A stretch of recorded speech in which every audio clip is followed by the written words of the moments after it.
Okay, let's try lesson 2.8 example 1 together. There was no solutions in the notes. So we're given f as a function. It's a discrete and finite function. It has only 3 ordered pairs in it. We're just asked to find f of 1, f inverse of 5, f inverse of f of 1, and f inverse of f of 3. I guess the first question is just a bit of a review of function notation. F is defined as yielding an output of 5 when our input is 1. One thing I want to point out is that we don't need the inverse to evaluate all of these. If you ask me what is the output from the inverse when the input is 5, I understand that to mean what is the input from the original that will give me an output of 5. I just need to make sure it doesn't happen in any other way. So without writing out what the inverse is, I feel comfortable saying that f inverse of 5 is definitely going to be at least 1, and I'll check and make sure if there are any other options. I think for the next 2 questions, I might find it a little bit easier to have the inverse written out. So what I'll do is I'll just record what the inverse is. Let's review that inverting is an exchange of domain and range. The result of that is that you basically swap your inputs and your outputs. Independent values become dependent, and dependent values become independent.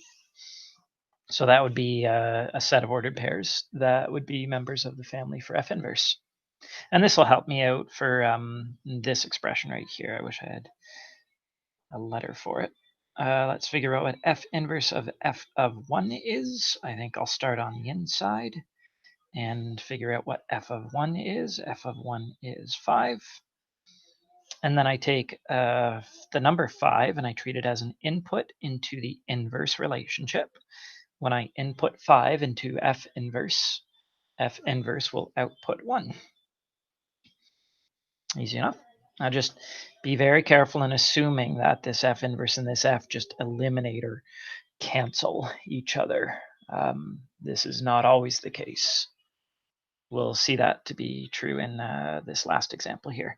If you asked me to evaluate f inverse of f of 3, I would figure out the output from the original when my input is 3. The original machine labeled f gives an output of 7 when the input is 3. And now into the inverse, I'm going to substitute in 7. Well, this is another case where on the original function, there are 2 different inputs that give me the same output, and that's okay. That doesn't break the rule of being a function at all. But that means that for the inverse, there will be 2 similar inputs that give me 2 different outputs, and that breaks our rule of a function. F inverse is not a function.